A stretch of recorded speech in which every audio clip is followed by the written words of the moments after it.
大人物，小故事 ，Andox 黑仔飛越童年時。咦？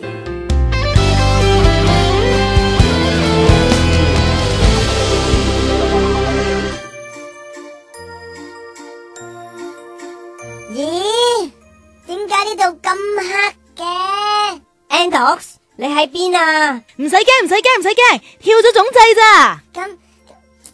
咁點算呢？而家咪冇事咯。好彩咋，阿 Pebble 姐姐真係好叻啊！如果唔係，真係唔知點算啊！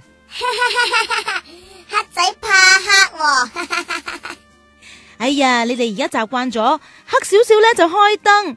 如果你哋生活喺古代嘅話，夜媽媽嘅時候都未必有錢去點燈啊。咁你哋點算啊？唔會嘅，阿媽咁錫我哋，一定唔會唔理我哋嘅。嗱，睇嚟今日咧真係咧有一個好好嘅正面教材，教下你哋乜嘢叫做真正嘅刻苦啊！咁我哋今日會去邊㗎 ，Pebble 姐姐？我哋今日會翻去晉朝時嘅中國，探下我哋今日嘅主角康人啦。康人邊個嚟㗎？康人根據《晉書》嘅記載，康人雖然貧窮，但係咧好學不倦嘅噃。最後唔單止成為一位好有學問嘅人，仲成為咗大官添啊！佢嘅勤奮好學嘅故事，成為咗出名嘅成語“狼迎照讀”，至今咧仍然被後世流傳噶。哇！原來佢咁叻噶！既然係咁，事不宜遲啦 ，Pebble 姐姐，我哋快啲出發啦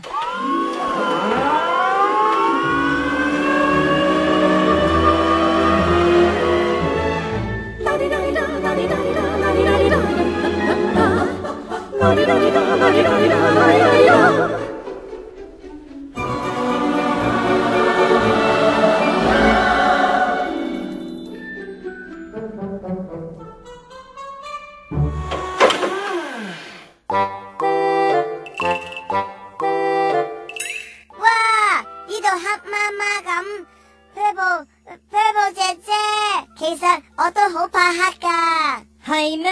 唔係啩？咁你頭先仲笑我？哎呀，我喺度啊，我喺度啊。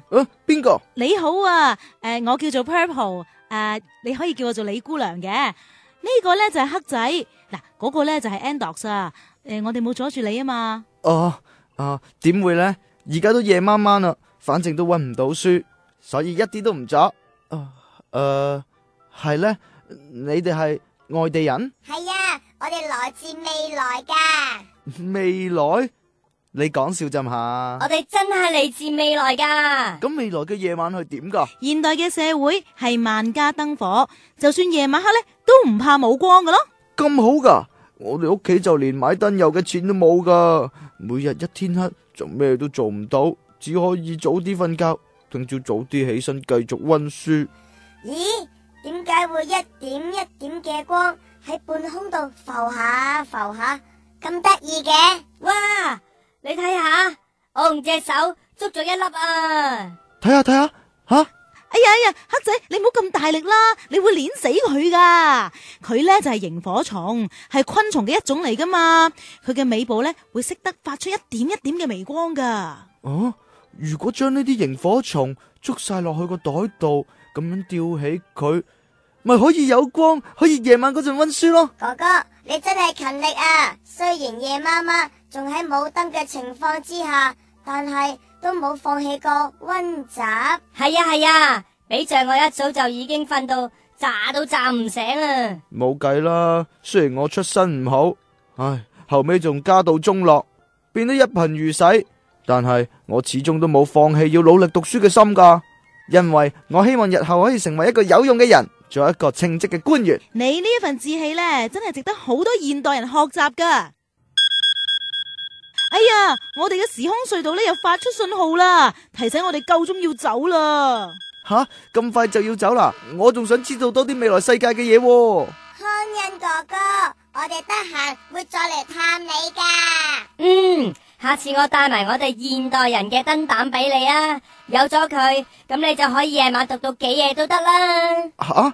咩膽啊？我唔食蛇膽噶喎。哎呀，黑仔，古代冇電噶，同埋你唔可以亂咁擾亂我哋嘅時空秩序噶，咁係罪大惡極噶。哎呀，唔好講咁多啦，我哋真係要走啦。好啦，拜拜。拜拜，康仁哥哥，你要俾心機啊！再見，我會努力噶啦。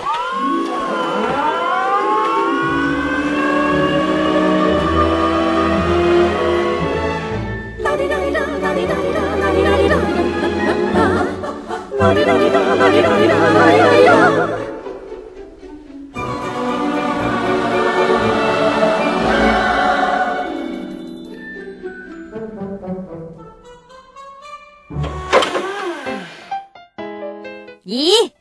點解仲係黑媽媽嘅？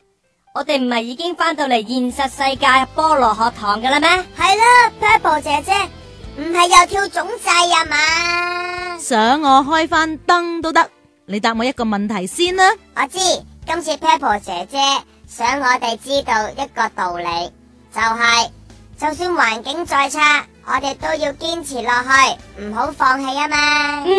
最後一定會成功嘅。係醒目喎。為何夢想不會接近我？為何人生見面都多？日日有考驗目的想要試驗我，可以嗎？可以嗎？就請放過我。借着眼眸眸看看大星空，童年最愛答案。其實要成功，努力向前衝，無懼潮浪暗湧。我哋要衝衝，拍拍着心胸，要認清乜都當。求學要認真，態度要誠懇，明日願望逐漸近。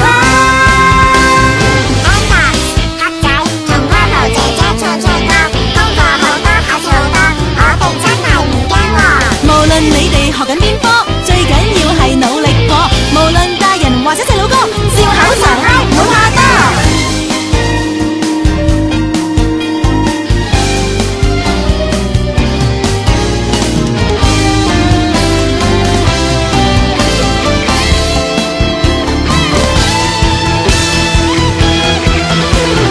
童年時夢想可以變大個。童年在幻想空間穿梭，日日有闖禍，但請不要笑我。可以嗎？可以嗎？但願不再